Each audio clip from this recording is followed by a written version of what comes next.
Well, Brian Robertson, this is a treat. The man behind the mission is in front of me. Thank you. Thank you, sir. I appreciate you giving me time to have this chat with you. Kind of fun to be on the other side. Yeah, I know. Yeah. I've been... be kind. I've been listening to you interview some incredible leaders, asking them some great questions about innovation and revenue cycle, RCM Innovators, your series. I want to just ask you right off the bat here, why is this an important series? Why is this an important story to be telling? Yep.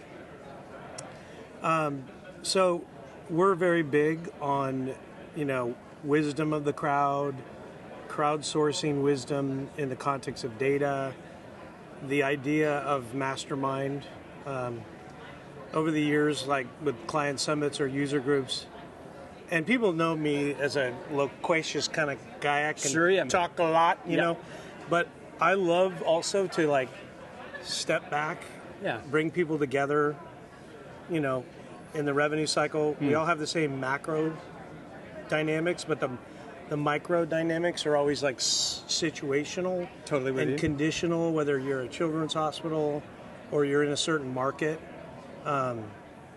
localized payer dynamics, things like that. So it's the concept of it takes a village, right? So we love bringing data together and doing cohort. We love bringing people together, and we just like the democratization of ideas, right? And turning things upside down and people challenging each other and asking better questions. And, we are at a tipping point in my mind that if you just think about the imbalance between, from a labor standpoint, supply and demand. Oh, sure, yeah, totally.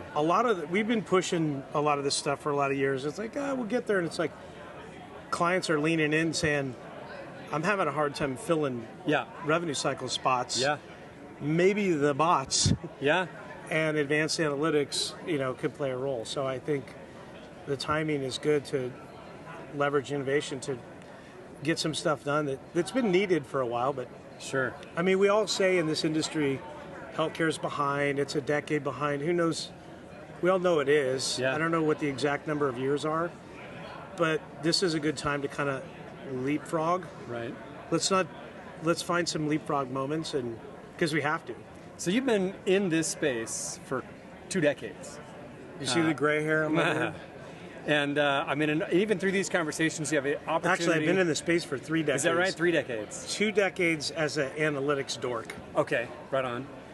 But you always seem to have endless energy about it, right? It's always very engaging for you. You're in it. You're passionate about it. I said I was a dork. What has got you fired up? Now, what's driving you with the energy now? What is it? Yeah. So we're one of those groups that says data is the new oil. We do live in a data economy. I know it sounds buzzwordy. I can't do anything about that because it's actually legit. So for years we've been gathering, working with clients. We do very complex data integration, curation, we add and enhance data. Yeah.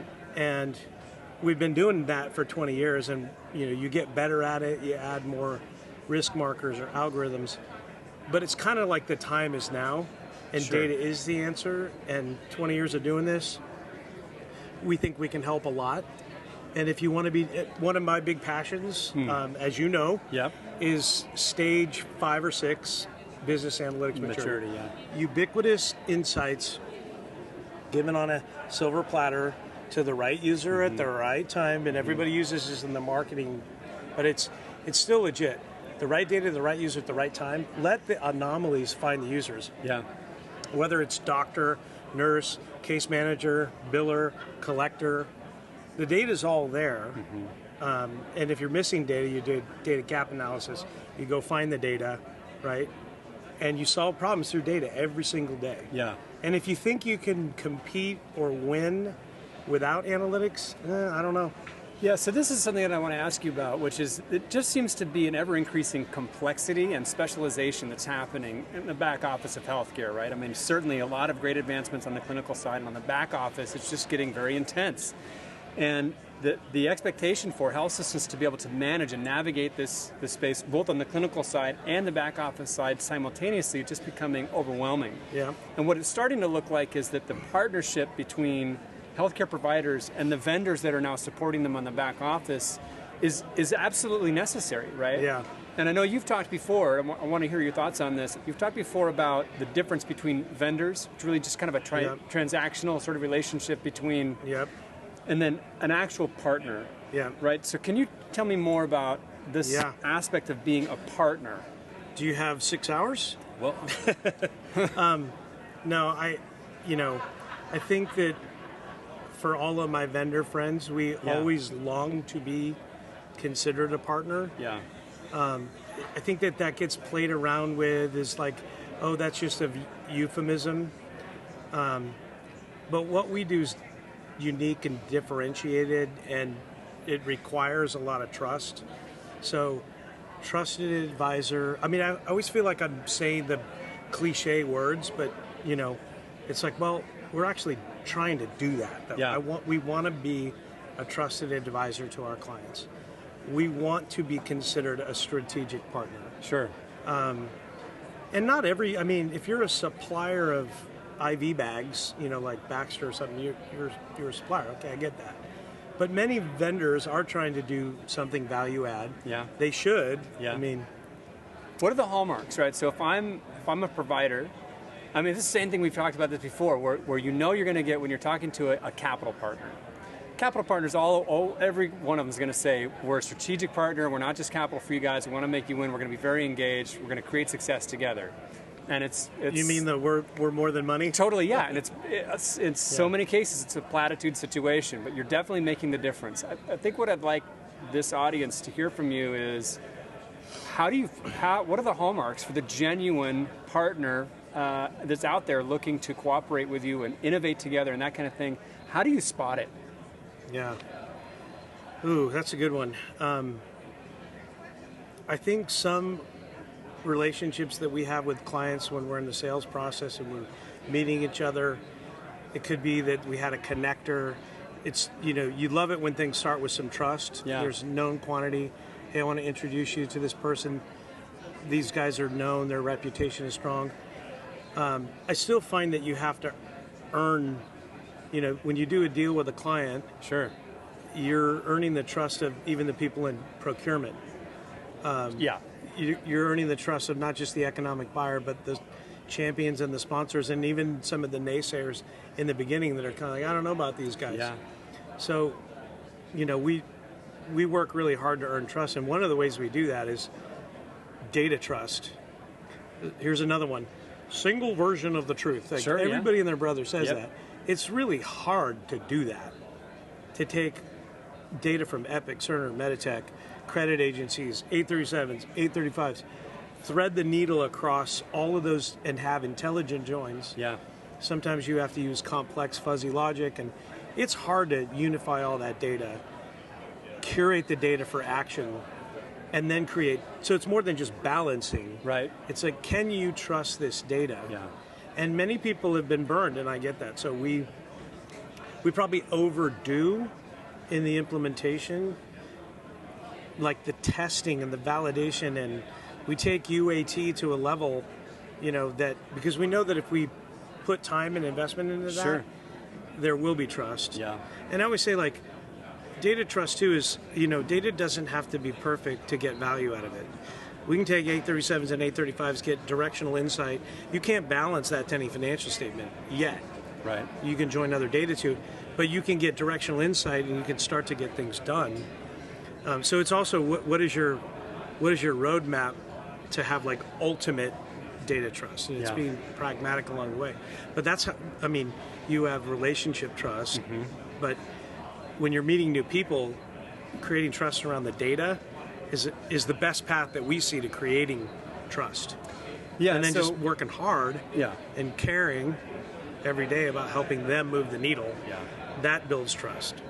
So being authentic about it. And as we have seen, like we talked about, the increasing complexity and specialization, so much of the language gets nuanced. You have all these acronyms, like it's getting confusing.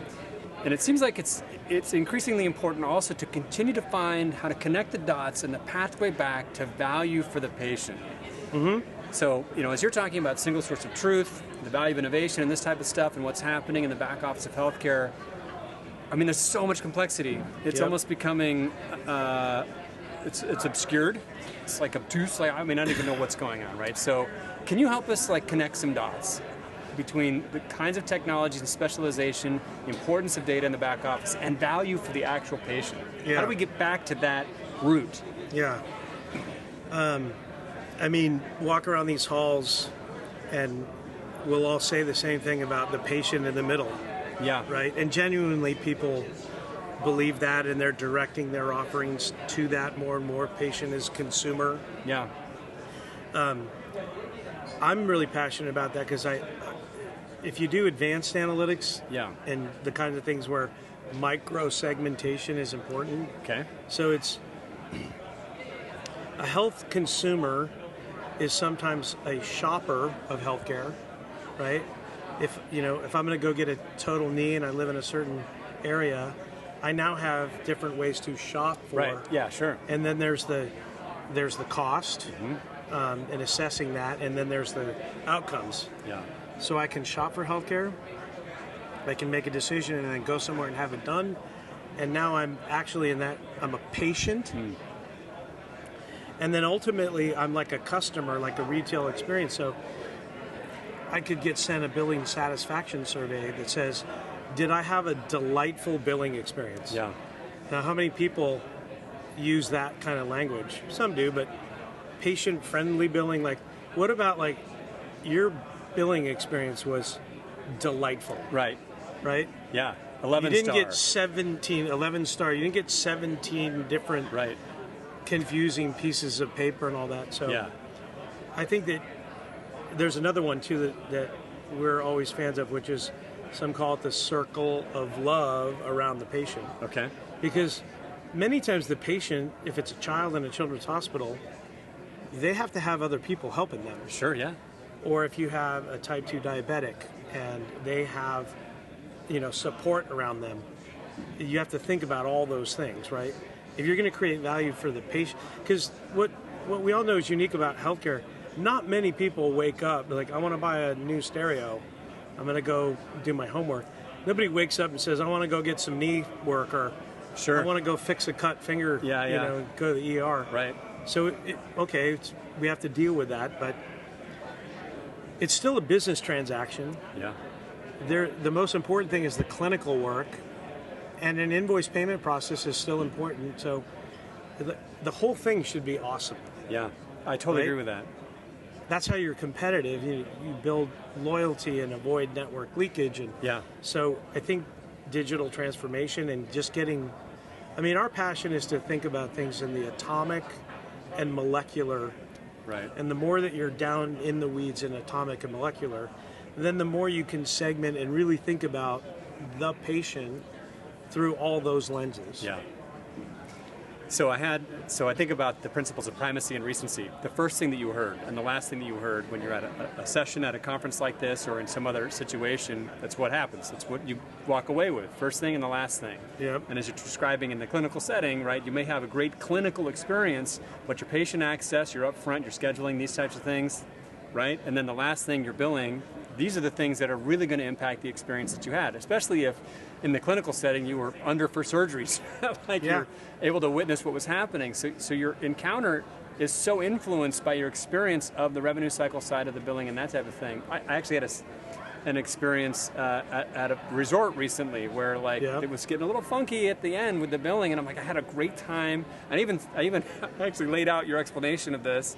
The front end and the back end and the clinic in the middle. It was like, okay, well, we scheduled this from here and had a great resort experience, but now it's being put at risk, and I actually talked about revenue cycle and explained it.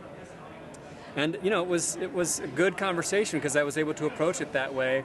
We know about the healthcare experience and how impacted we feel when there's a disconnect between whether it was the estimation and what we got, or the fact that we got a surprise bill, or that we were billed 10 different times.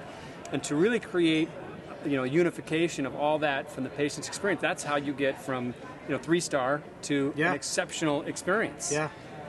So what I want to say, I know we have limited time here, and we have some amazing topics we're going to go deep in tomorrow. I'm very excited about that. But before I lose you in this conversation, I want to ask you to tell me about payers' tiers.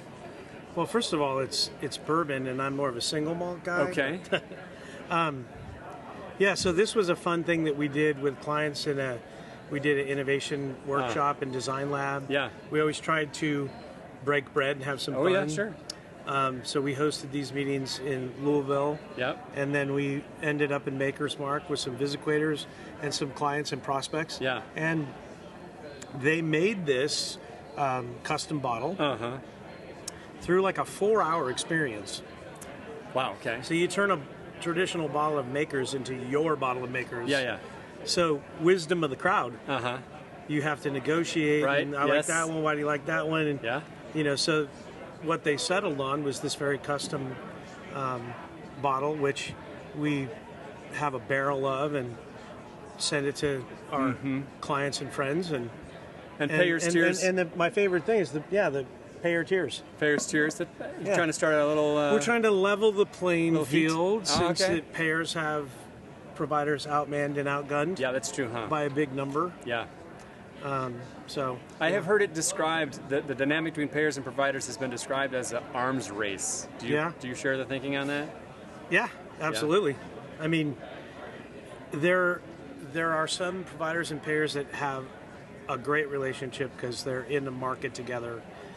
They meet, they're trying to do all the right things.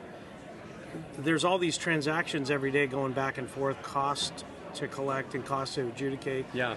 Thousands of touches and then thousands of accounts not even being touched. Right. So it's like they're just throwing rocks at each other on a bunch of stuff that there's got to be better ways, right, to adjudicate large batches of claims. Sure. And so we're trying to help get people to go beyond the rhetoric of like provider and payer relations to use big data, bring them together, say, this is going to cost you a lot to settle, let's say there's 10,000 claims over 90 days, unpaid and the payer's going, well, I never got some of those claims and the prior, I've sent them all and I've got the receipts. Okay, let's just put them in the center of the table and say, we provided the care. Yep. Let's have a more elegant way to settle. Yeah. So we're trying to drive some innovation around payment clearance in a broad way that doesn't require 1,000 phone calls on both sides. Right. $2 phone call, $3 phone call, $25 phone call. Yeah. So, we want to be the détente of this arms race. Right on. Right? Well, I will look forward to speaking with you tomorrow more about how that gets done. Thank you. Cheers. We'll talk again soon. Thank you for the It's fun to be on this side of the... Oh, yeah. Yeah. Right on.